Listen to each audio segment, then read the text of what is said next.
Bonjour, avec vous ce matin Jean-Michel Lest de l'Église protestante de La Réunion et aumônier des forces armées dans la zone sud de l'océan Indien.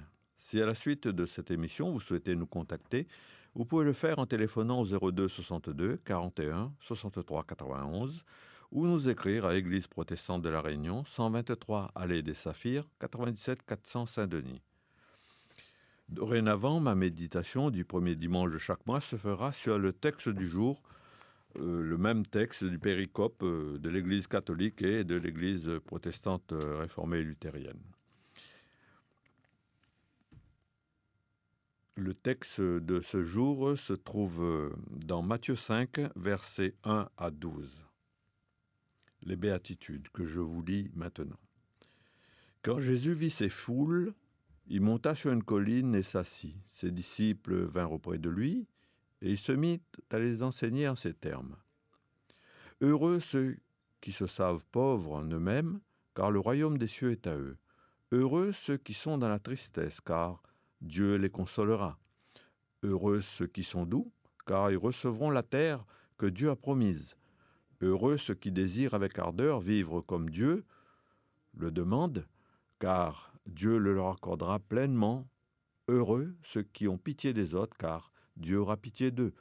Heureux ceux qui sont purs en leur cœur, car ils verront Dieu. Heureux ceux qui créent la paix autour d'eux, car Dieu les appellera ses fils. Heureux ceux qui sont persécutés parce qu'il s'agit qu'ils agissent comme Dieu le demande, car le royaume des cieux est à eux. Heureux êtes-vous si les hommes vous insultent, vous persécutent et mentent en disant toutes sortes de mal contre vous parce que vous êtes mes disciples. Réjouissez-vous, soyez heureux, car une grande récompense vous attend dans les cieux. C'est ainsi en effet que l'on a persécuté les prophètes qui ont vécu avant vous. Après Notre Père, les béatitudes, donc, que je viens de vous lire, constituent le texte le plus connu de l'évangile de Matthieu. Elles sont l'ouverture, et quelle ouverture, du sermon sur la montagne, qui peut demeurer insensible à la lecture et à la poésie du texte, mais aussi à sa force. Elles sont porteuses d'une nouvelle impensable et bouleversante. Le royaume des cieux s'est approché. Le royaume des cieux n'a jamais été décrit dans la Bible comme une réalité qui ne bouge pas. L'Ancien Testament, par la voix des prophètes, nous dit « Il viendra ». Jean-Baptiste le répète « Il vient ». Et Jésus dit « Il est là ».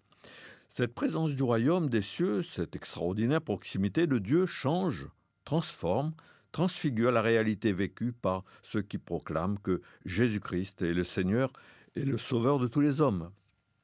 En effet, l'annonce et la description du royaume sont indissolublement liées à la venue de Jésus. On en saisit le plein sens en appréhendant le mystère de l'incarnation. En Jésus-Christ, Dieu se fait homme, homme baptisé, homme porteur d'une bonne nouvelle pour tous, homme crucifié, homme vainqueur de la mort et du péché. En lui, la justice de la loi est accomplie. En la circonstance, Jésus réussit le tour de force de s'adresser en même temps à deux auditoires différents. Ses disciples, auxquels il a demandé de s'asseoir auprès de lui, la foule, qui peut mieux observer du haut de l'éminence où il se trouve et à laquelle il parle également, pour peu qu'elle prête l'oreille. Sommes tous deux publics. Les militants engagés, qui ont le choix de placer le Christ au cœur de leur vie, et la masse de ceux qui ne veulent pas tout quitter pour le suivre ou qui le suivent, car ils attendent de lui une guérison, un réconfort, une parole qui apaise ou encore du pain. À première vue, la proclamation est belle, harmonieuse, idéale, mais en y réfléchissant à deux fois, on peut être légitimement saisi par la perplexité. Heureux êtes-vous les pauvres, les persécutés, les éplorés, les cabossés de la vie. Cette proclamation n'est-elle pas totalement décalée, voire malvenue? N'est-il pas cruel et démagogique de faire des promesses qui ne seront jamais traduites en fait ici-bas? Souvenons-nous, au passage, que sur la foi de telles affirmations, des exploiteurs bien pensants firent longtemps trimer des malheureux en leur faisant miroiter une récompense dans l'au-delà. Non, décidément, En y pensant bien, ces béatitudes ne sont vraiment pas raisonnables. Elles ne satisfont pas le bon sens commun.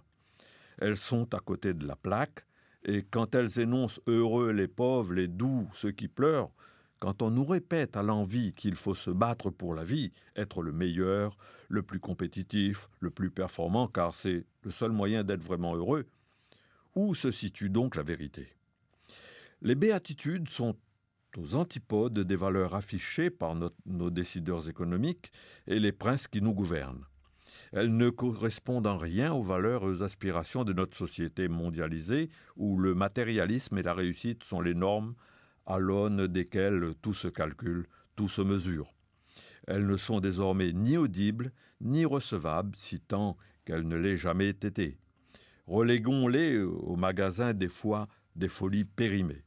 Et si elles contenaient tout de même ne fût-ce qu'une part de pertinence, si ce n'est d'espérance. Pour le démontrer, livrons-nous à un petit exercice consistant à prendre l'exact contre-pied. Heureux les riches et les suffisants, heureux ceux qui rient notamment en se moquant des autres, heureux les violents, heureux ceux qui ne croient pas à la justice et font tout pour la corrompre, heureux les sans-cœurs, heureux les cœurs partagés et divisés, heureux les fauteurs de troubles et semeurs de zizanie, heureux ceux qui n'ont rigoureusement rien à faire des autres. Le résultat est saisissant. Égoïsme, indifférence combine loi du plus fort, curieux catéchisme en vérité.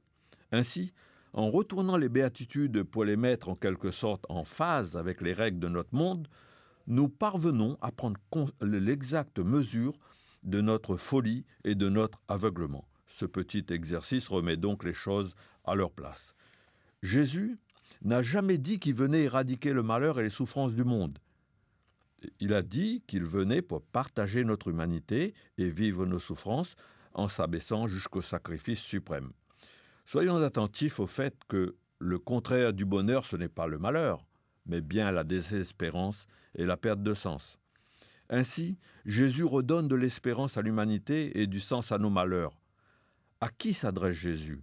À des êtres qui vivent dans leur chair ou leur esprit une attente ou une espérance lorsqu'il dit « heureux ». La Bible Chouraki traduit en revanche en marche. Il donne sens, relief, valeur et poids à des situations, des attitudes, des comportements profondément authentiques et humains. En d'autres termes, lorsque nous sommes accablés par un accident de la vie, séparation, chômage, maladie, addiction, deuil, nous sommes assurés qu'il existe un recours en la personne du Christ qui nous dit « Debout, mon frère, ma sœur, relève la tête. Je suis là pour partager ton fardeau et ta peine dans tes pleurs, même il y a vie et consolation. Et moi, je t'appelle à la vraie vie, une vie pleine de sens dans le maître mot et amour. Certes, cette vie ne sera pas sans épreuve comme celle que tu peux traverser actuellement. Elle peut impliquer de la part une conversion, c'est-à-dire un total bouleversement des valeurs auxquelles tu sacrifiais comme à des idoles. Si tu crées autour de toi les conditions de la paix, si tu luttes pour plus de justice en ce bas monde, si tu compatis vraiment avec ceux qui sont dans la peine, bref, si tu contribues à l'annonce de mon royaume, tu connaîtras le bonheur. Mais ne te méprends pas, je ne te promets ni tranquillité, ni le repos. Je t'ouvre la route, suis-moi. Et même si à la suite du Sauveur, nous sommes appelés à porter notre croix, souvenons-nous en toutes circonstances de ces paroles du Maître.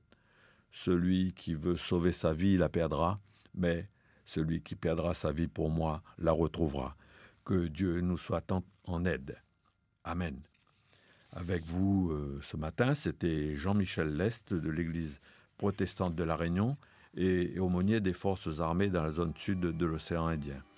Si à la suite de cette émission vous souhaitez nous contacter, vous pouvez le faire en téléphonant au 02 62 41 63 91 ou nous écrire à Église protestante de La Réunion, 123 allée des Saphirs, 97 400 Saint-Denis.